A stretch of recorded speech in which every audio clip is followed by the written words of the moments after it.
अगर बराबर देखा जाए तो महिलाओं को भी 50% का हक मिलना चाहिए, 33 ही नहीं। इस बार मछुआरों के बीच में ले जाकर बताएंगे कि उनके जाल में फंसना नहीं, मछुआरे फंसाते हैं, फंसते नहीं है। 2 करोड़ नौकरियां देने छोड़िए और जितनी भी नौकरियां थी उस नौकरी को भी उन्होंने खत्म कर दिया है।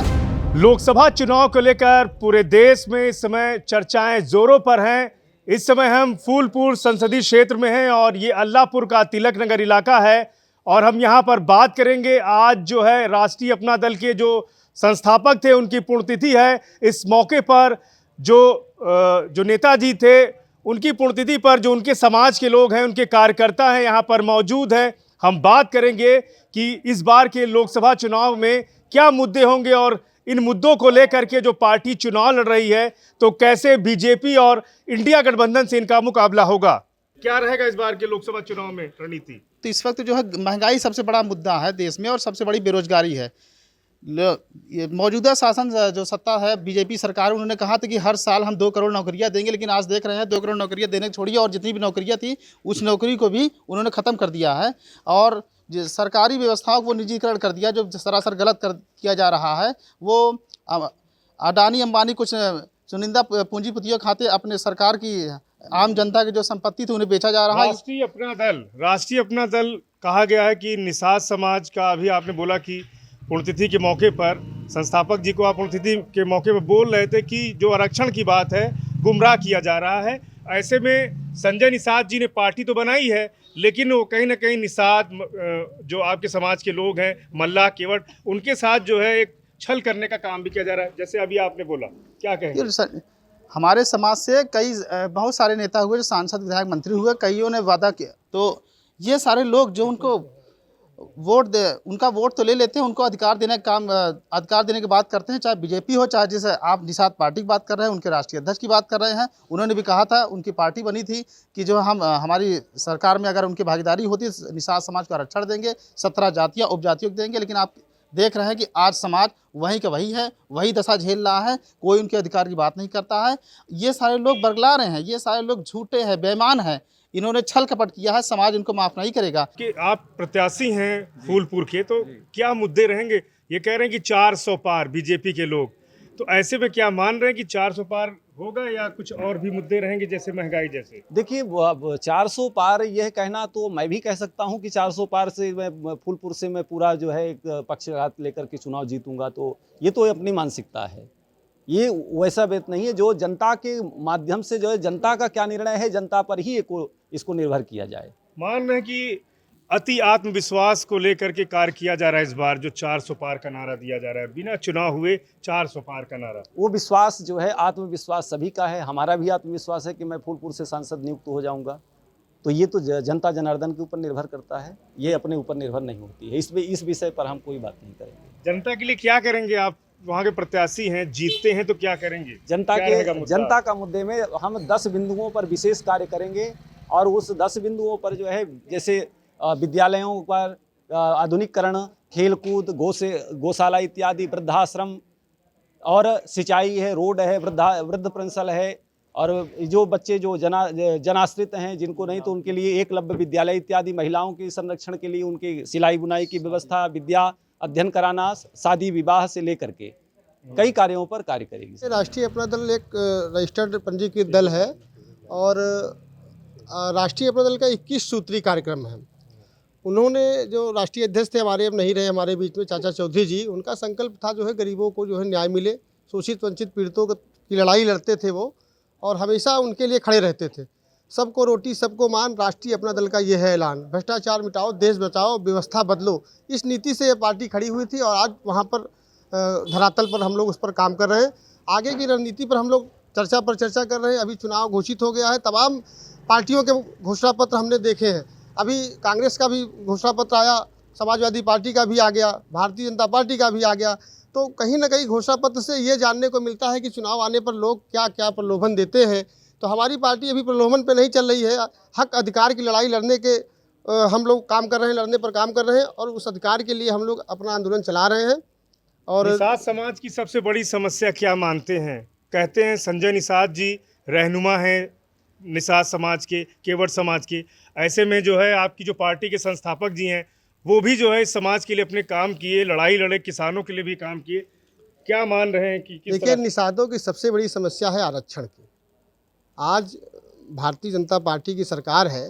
2013 के मैनिफेस्टो में माननीय मोदी जी ने कहा था मछुआ नीति बनाई जाएगी, और मछुआरों की समस्या जो सबसे बड़ी है आज, जिसको आप लोग देखते होंगे, हमेशा बीच बीच में चुनाव के समय एक शगुफा फोड़ा जाता है 17 जातियों को आरक्षण। देखिए, 17 जातियों को आरक्षण जो देने की बात पार्टियां कर रही हैं वो झूठ बोल रही हैं। वो आरक्षण देना ही नहीं चाहती। 17 जातियों में सबसे बड़ी चीज़ उसकी विसंगति है। विसंगति क्या है कि जैसे आप देखेंगे मछली शहर से भारतीय जनता पार्टी चुनाव लड़ाती है, रामचरित निषाद जो कि एससी सीट है, सुरक्षित सीट पे, उस निषाद को आप एससी मानते हैं, और ओबीसी की सीट हम यहाँ पर हमको आप ओबीसी में डाल रखा है निषादों को।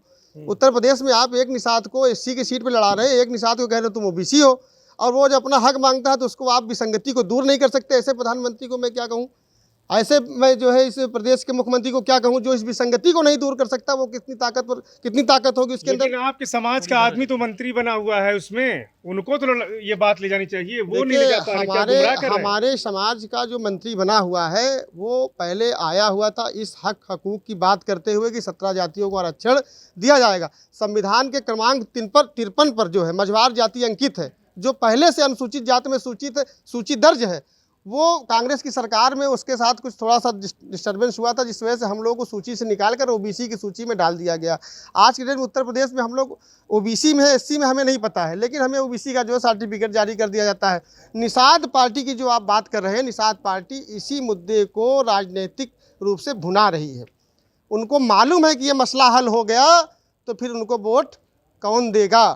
तो ये जो तबका है पढ़ा लिखा नहीं है, बहुत गरीब है, नाविक है, बालू खनन करता है, मजदूरी करता है। तो ये दबा कुचला समाज आज भी भ्रम में है। उसको ये पता नहीं है कि हम किसके साथ जाएं। हमारे राष्ट्रीय अध्यक्ष जो पार्टी के थे, मसीहा थे, मानवर परशुराम निषाद जी, इन्होंने जो है कचरी पावर प्लांट से लेकर के भू माफिया, ये आपके खनन माफियाओं के खिलाफ आवाज़ बुलंद किया था। आज उनके आवाज़ पर, आह्वान पर ये पार्टी खड़ी हुई थी, और उस पार्टी की जो विचारधारा है उस विचारधारा को हम लोग आगे बढ़ाते हुए डॉक्टर संजय निषाद के छल को इस बार मछुआरों के बीच में ले जाकर बताएंगे कि उनके जाल में फंसना नहीं, मछुआरे फंसाते हैं, फंसते नहीं है। बीजेपी को कहते हैं कि 33% आरक्षण महिलाओं को दिया गया है, कितना आप सही मान रही हैं? इसको लागू नहीं किया गया है। अन्य जो राजनीतिक दल हैं, जैसे इंडिया गठबंधन के लोग कह रहे हैं कि इनको लागू करना चाहिए 33% का आरक्षण। क्या मानते हैं कि महिलाओं के हित के लिए मोदी सरकार ने, योगी सरकार ने काम किया? नहीं, अगर ऐसा किया होता तो क्या आज महिलाएं हर क्षेत्र में पीछे होती? मेरा सवाल आपसे है, आप ये हमसे पूछ रहे हैं, अगर आज महिलाओं को 33% आरक्षण मिला होता तो क्या महिलाएं हर क्षेत्र में इतना पीछे होती? मैं खुद एक अधिवक्ता होने के नाते हाई कोर्ट इलाहाबाद में मैं केस देखती हूँ तो मुझे लगता है कि वो इतनी शोषित और कुचली हुई महिला हैं कि उनके अगर ऐसा हुआ होता तो क्या वो वहाँ आज रोते हुए जाती, हमसे न्याय मांगती? मैं एक अधिवक्ता होने के नाते महिलाओं के लिए, दलितों के लिए और जितने भी गरीब वर्ग के लिए मैं निःशुल्क अधिवक्ता सेवा प्राप्त करवा रही हूँ। तो अगर उनको 33% मिला होता तो आज वो इस स्थिति पे ना होती। और रही बात 33 की, क्यों आप तो हर जगह कहते हैं कि बराबरी का हक होना चाहिए, तो अगर बराबर देखा जाए तो 50-50% का हक होना चाहिए। तो उस हिसाब से तो अगर बराबर देखा जाए तो महिलाओं को भी 50% का हक मिलना चाहिए, 33 ही नहीं। आज 33 ही नहीं मिल पा रहा है तो आप बराबर से क्या देखेंगे? तो ये पार्टी महिलाओं को बराबर हक दिलाने के लिए कर रही है। 400 पार का ये नारा दे रहे हैं, कितना आप लोग मान रहे हैं कि 400 पार का नारा जो है इनका सही है? क्या मान रही है 400 पार?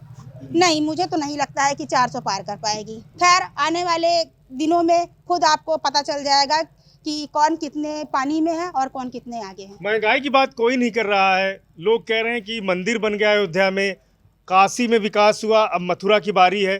तो क्या मान रहे हैं कि राम मंदिर बनने के बाद से जो है लोग कह रहे हैं कि बहुत ज़्यादा विकास हुआ है, तो महंगाई, गैस सिलेंडर, तेल के दाम, दाल का दाम, ये काफ़ी बढ़ा हुआ है, लोग इसको भूल रहे हैं। आप क्या कहेंगे महंगाई को लेकर? महंगाई तो दिन प्रतिदिन दुगना ही नहीं चौगनी हो गई है। रही बात राम मंदिर की तो आप देख सकते हैं कि अयोध्या में अभी जब उद्घाटन हुआ था राम मंदिर, तो वहाँ पे जितने भी होटल थे आप देखेंगे जो चीज़ें 10 रुपए की थी खाने वाली चीज़ें वो जो है 40-40 रुपए में मिल रही है। ठीक, तो महंगाई के लिए तो इन्होंने कुछ किया ही नहीं, उससे ज़्यादा महंगाई और भी ज़्यादा हो गई है। तो महंगाई के साथ साथ अगर महंगाई बढ़ी है तो ये सिर्फ एक वोट बैंक बनाने के लिए किया गया है। ये जितने भी मंदिर है और ये सब कुछ बनाया जा रहा है, इनसे जो धन अर्पण हो रहा है इनको गरीबों के लिए और दलितों के लिए और शोषितों के लिए यूज करना चाहिए। तो ये धन कभी यूज नहीं किया गया, ये सिर्फ एक ट्रस्ट में जाता है और वहाँ से इसको यूटिलाइज किया जाता है अन्य कामों में, लेकिन गरीबों के हित के लिए नहीं किया जाता है। बेटी बचाओ बेटी पढ़ाओ के तहत कितना बेटियों के लिए काम किया है सरकार ने?